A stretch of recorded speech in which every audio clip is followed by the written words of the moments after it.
You know what's funny about wanting something until you actually get it? Sometimes you realize you are asking for all the wrong things. I'm Laya. I'm 28, and I just learned this lesson in the most humiliating way possible. Thomas and I had what everyone called a solid marriage. 3 years in, decent apartment, splitting bills like responsible adults. He worked in warehouse management, steady paycheck, reliable as clockwork. Me, I handled client accounts downtown. On paper, we were winning at life. In reality, I was dying of boredom. Don't misunderstand. Thomas is genuinely a good guy. The type who remembers anniversary dates and listens when you complain about your coworkers. But that was exactly the problem. He was safe, predictable, the human equivalent of beige wallpaper. Inoffensive, but completely forgettable. Our bedroom situation was tragic. Thomas approached intimacy like he approached everything else. Careful, methodical, asking if I was comfortable every 5 minutes. Sweet. Sure. Exciting? Not even close. I'd hint about trying new things, maybe getting adventurous, and he'd get awkward and mumble about being happy with how things are. Meanwhile, I'm reading articles online about couples rekindling their spark, and open relationships kept appearing as this magical solution. Success stories about stepping outside marriage, actually saving it. How experiencing other people makes you appreciate what you have. How it brings back excitement you thought was gone forever. Those articles conveniently skip the disaster stories, but honestly, I wasn't looking for those anyway. I started testing waters with Thomas. Casual comments about how young we were, how maybe we were settling into old married couple territory too early, how some friends seemed more adventurous than us. Thomas would nod thoughtfully, but change subjects. That's the thing about Thomas. He's a people pleaser, especially with me. 2 weeks of strategic conversations and maybe some tears about feeling sexually unfulfilled finally cracked him. We sat down with wine and hammered out rules. No mutual friends, no emotional attachments. Random hookups didn't require disclosure, but anything regular needed transparency. Simple, clean, mature. Thomas asked repeatedly if I was sure this would help us. Every single time, I said absolutely. What I didn't mention was already having someone in mind. Reed worked for a different company in our building, and we'd been playing this flirty dance for months. Casual elevator conversations, lingering eye contact during lunch breaks, him finding excuses to visit my floor. The kind of attention that reminded me what being wanted felt like. Within a week, I made my move. Stayed late one night, accidentally ran into Reed by elevators, and when he suggested drinks, I didn't hesitate. 3 drinks in, I casually mentioned Thomas and I had opened our marriage. Reed's eyes lit up like Christmas morning.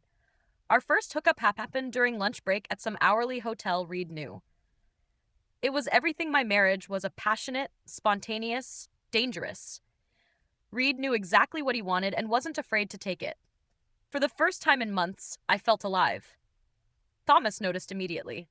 I was happier, more energetic, actually initiated sex for the first time in weeks. When he asked what changed, I smiled and said the new arrangement was working. He seemed genuinely pleased I was happy, which made me feel simultaneously guilty and vindicated. About a month in, Thomas mentioned chatting with women on dating apps. Nothing serious yet, just testing waters like me. I felt this weird jealousy ping, which was ridiculous since I was sneaking around with Reed twice weekly, but I pushed it down and told him I was happy for him. Reed and I fell into routine quickly. Lunch breaks twice weekly, sometimes after work drinks when Thomas had his own dates. Reed was everything Thomas wasn't. Confident, aggressive, boundary pushing. He made me feel like the sexiest woman alive instead of someone's comfortable wife. The first time Thomas actually hooked up with someone, he came home glowing. Different cologne on his shirt, lightness in his step I hadn't seen in ages. When I asked how it went, he just smiled and said, "Good," before changing subjects. That one-word answer bothered me more than detailed recap would have. But I had Reed, so what did it matter? Thomas could have his little adventures. I was getting exactly what I wanted. Stability at home, excitement on the side. Perfect. Except Thomas was slowly transforming into someone I barely recognized. Someone more confident, mysterious, interesting, someone becoming everything I'd wanted him to be. Just not for me. Month 2 brought complications I hadn't anticipated. Reed started suggesting dinner after our hotel visits. Real dates. not just sex and goodbye. Weekend texts asking about my day, sharing stories from his week. It felt like having a secret boyfriend. And after years of feeling invisible in my marriage, the attention was intoxicating. Thomas was having his own evolution. He'd started working out, ordered home equipment, bought better fitting clothes, going out more often, staying later, coming home with energy. I hadn't seen since we first dated. It should have made me happy. This was supposed to be about becoming better versions of ourselves. Instead, it made me feel unsettled, like watching a stranger wear my husband's face. According to our rules, I had to disclose when Reed and I became serious. One night over dinner, I casually mentioned starting to see someone regularly, someone I really liked. Thomas looked up, fork halfway to mouth. That's good. I'm glad you're happy. His name's Reed. I continued watching for reactions. We work in the same building. He's really great. I was lying. Reed worked for a different company, but admitting I was dating a coworker felt too messy. Thomas asked polite questions about how long was Reed a good guy. Did I feel safe? All very mature and supportive. So why did his calm acceptance frustrate me? What about you? I asked. Any dates turning serious? Thomas got this little smile I used to get when he looked at me. Actually, yeah. There's this woman, Maxine. We've been seeing each other a few weeks. She's really something. That smile, the way his face lit up, saying her name, something twisted in my stomach that I didn't want to examine. Tell me about her, I said, trying to sound supportive instead of nosy. Thomas just shrugged. You'll meet her eventually. We're taking things slow. Taking things slow. Meanwhile, he'd met Reed when Reed picked me up from our apartment. Awkward as hell, but at least I was being transparent. Thomas was keeping his mystery woman hidden like a state secret. Changes in Thomas became impossible to ignore. More confident, decisive. When I'd make passive-aggressive comments about dishes or bills, my usual attention-getting method, he'd just handle it without lengthy discussion. He started having opinions about movies, restaurants, weekend plans that didn't include me. Reed noticed I was distracted during dates, asked if everything was okay at home, if Thomas was giving me grief. I said everything was fine, but honestly, Thomas wasn't giving me anything anymore. He was present but absent physically there, but emotionally elsewhere. This new Thomas was incredibly attractive. The confidence, mystery, the way he carried himself like he had secrets worth keeping. Everything I'd wanted him to be when we married, except now, he was becoming that person for someone else. I started paying closer attention to his schedule, moods, phone habits.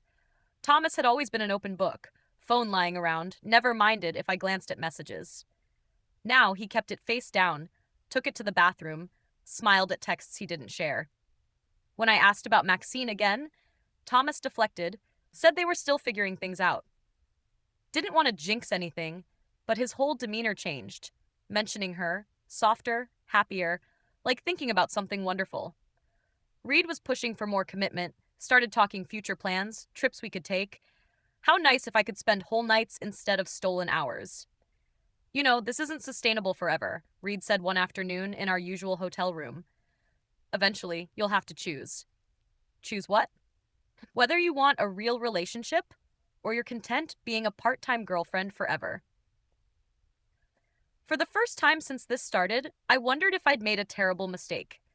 What I had with Reed was exciting, but also complicated and built on lies. What I had with Thomas was stable, but he was slipping away more each day. Month 4 brought the conversation I'd been dreading. Reed had been dropping hints about his company's expansion, opportunities in other cities, excitement about starting fresh somewhere new. I thought it was pillow talk until he made it real. My company's opening a Dallas branch, he said, tracing circles on my shoulder. They want me heading the transition team. My stomach dropped. When? Next month. Huge opportunity, regional manager, big salary bump, the whole package. He looked down at me with those dark eyes. I want you to come with me. I stared at the ceiling, processing what he was asking. Reed, I'm married. I can't just move to Dallas. Why not? What's keeping you here? A husband who treats you like a roommate? A marriage that's basically over? His voice was gentle but insistent. We could have something real, Laya. No more sneaking around. Just us building a life together. The offer was tempting. Reed made good money, better than Thomas, and he actually wanted me.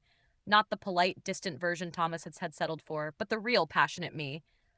In Dallas, I could be someone new. But reality kicked in. Thomas and I owned our place together, had merged finances, 3 years of financial entanglement. Starting over at 28 felt thrilling and terrifying. I need time to think, I told Reed, which was wrong based on how his face changed. Time to think about what? Whether you want happiness or staying stuck in a dead marriage. It's not that simple. There's a lot to consider. He sat up, pulling away physically and emotionally. You know what I think? You like having options. Me? As your exciting secret while keeping Thomas as your safety net, but I'm not interested in being your backup plan anymore. The accusation stung because it was partially true. Thomas was my safety net. Reed was my adventure. But it was more complicated than Reed understood. Reed gave me 2 weeks to decide. Come to Dallas and build something real, or stay in my pretend marriage and lose him forever. I spent those weeks in weird limbo. Reed was distant, but available, treating remaining hookups like goodbye sex. Thomas was more present than he'd been in months, but politely detached, making me feel like a guest in my own life. Thomas had started talking about Maxine more openly, sharing stories about dates, conversations, things they had in common. She worked in healthcare, loved hiking, read the same books he did. She sounded perfect for him in ways that made my chest tight. You should bring her by sometime, I heard myself say one night. I'd like to meet her. Thomas looked surprised. Really? I thought you preferred keeping things separate. I think it would be nice you met Reed. Thomas considered, then shook his head. Maybe eventually. We're still figuring things out, and I don't want to complicate anything rushing into couple friends territory. Couple friends, like what he and I used to be with other people. The night before Reed's deadline, Thomas came home from another Maxine date, glowing like he'd won the lottery. Hummed, getting ready for bed, smiled at his phone, moved through our apartment like floating on air. Good date? I asked casually. Really good, he said, and that smile could have powered our building. That's when I knew I couldn't go to Dallas. Not because I didn't want Reed, but because I couldn't bear watching Thomas be this happy, knowing I'd never be the reason again. I told Reed the next morning I was staying. He called me a coward, said I was wasting my life, and told me I'd regret choosing security over passion. Maybe he was right, but I'd rather regret staying than running from the mess I'd made. Reed left for Dallas without saying goodbye, and I was alone with my husband and the ghost of what we used to be. Reed's departure left me an emotional free fall I wasn't prepared for. For months, he'd been the exciting center of my world, making me feel alive and desired. Without him, I was just Laya again, married to a man who'd become a stranger. Thomas seemed completely unaffected by Reed's absence. When I mentioned my friend from work moved to Dallas, he just nodded and said, "That must be hard." No follow-up questions, no curiosity, no recognition that someone important had vanished from my life. Meanwhile, his relationship with Maxine was clearly escalating. Going out 3, sometimes 4 nights, staying out later, coming home with that satisfied glow, meaning things were going very well. Sometimes he wouldn't come home until morning, claiming he'd fallen asleep at a friend's after late nights out. The lies were transparently insulting. Thomas had never been a good liar, but his obvious deception made me angrier than honesty would have. I started feeling invisible in my own marriage. Thomas would come home barely acknowledging I existed. Shower, change, grab kitchen something, disappear with his phone. The man who used to want every detail of my day couldn't be bothered asking about work. One night, I couldn't take it anymore. Thomas was getting ready for another Maxine date, humming while picking clothes, checking his reflection like preparing for something important. "We need to talk," I said from the doorway. He glanced at me in the mirror. "Can it wait? I'm meeting Maxine in an hour. It's about us, about our marriage." That got his attention. He turned around, and for a second I saw the old Thomas, concerned, attentive, ready to drop everything for me. "What's wrong?" I took a deep breath. "I want to close the marriage, go back to just being us." The words hung between us. I watched his face for surprise, relief, happiness that I was ready to recommit. Instead, he looked confused, uncomfortable, maybe panicked. "Close it." "Why?" "Because this isn't working. We barely talk. We're like strangers. I miss what we used to have." Thomas sat on our bed's edge, running hands through hair. La, this was your idea. You wanted this arrangement. I know, but things change. Reed's gone, and I realized what I really want is focusing on us again. Reed's gone, he repeated slowly. So now that your outside relationship ended, you want me ending mine? The way he phrased it made it sound selfish and manipulative. It's not about Reed. It's about getting back to what really matters. What really matters? He said with an edge I'd never heard. La, you spent months barely looking at me unless you needed something. You turned our marriage into a business arrangement so you could have fun with your coworker. And now that he's moved away, you want me giving up the first real happiness I've felt in years. Real happiness? The words hit like physical blows. You're happy with her. Thomas's face softened slightly. Yeah, I am. Maxine makes me feel like myself again, like who I was before I started trying so hard to be what you wanted. I never asked you to be anything other than yourself. You didn't have to ask. You made it clear myself wasn't enough. He stood up, grabbing his jacket. I'm not ready to close this, Laya. I'm not ready to give up what I've found with her. Panic rose in my chest. So what does that mean for us? I don't know, but I'm not making big decisions right now. I'm finally happy, and I'm not apologizing for that. He left for his date, and I sat on our bed feeling dumped by my own husband. Over the next weeks, I tried everything to get his attention back. Cooked favorite meals, suggested activities we used to enjoy, bought lingerie Reed had liked. Nothing worked. Thomas was polite but distant, present but unavailable. The breaking point came when I flat out asked him to choose between me and Maxine. I need you to decide what's more important, I told him when he came home from another date. Your marriage or your girlfriend? Thomas stopped taking off his jacket. That's not fair, Laya. What's not fair is watching my husband fall in love with someone else and being expected to smile and support it. You wanted this, he said, voice harder than I'd ever heard. You pushed for this arrangement. You set the rules. Now that things aren't going your way, you want changing everything. I want my husband back. Thomas looked at me for a long moment, and I saw something shift in his expression. Not anger, but something worse. Pity. I can't be that person anymore, Laya. I can't go back to being the guy who centered his world around making you happy while you looked elsewhere for excitement. I won't do it. He grabbed clothes from our dresser, throwing them into a bag. Not dramatically, just methodically, like checking items off a list. Where are you going? I'm staying somewhere else for a while. Give us both space to figure out what we actually want. Thomas, please. We can work this out. He paused at the bedroom door, bag in hand. Maybe we can, but not like this. Not with you trying to control the situation because you don't like how it turned out. That was 3 weeks ago. Thomas left and hasn't been back since. 2 weeks later, I got served divorce papers at work. Thomas had filed for dissolution, citing irreconcilable differences, asking for his share of joint assets. The papers included a lawyer's letter explaining Thomas wanted the process moving quickly. He was planning to remarry within the year and wanted starting fresh without legal complications. Remarry within the year. The divorce was swift and civil. Thomas was more than fair about everything. Let me keep most furniture. Didn't fight the apartment lease, even paid half the legal fees when he didn't have to. We met once to sign papers. Seeing him was like looking at a stranger wearing my ex-husband's face. Tan, confident, wearing clothes that fit his personality. When he smiled at his lawyer, it was the genuine smile I remembered from early dating days.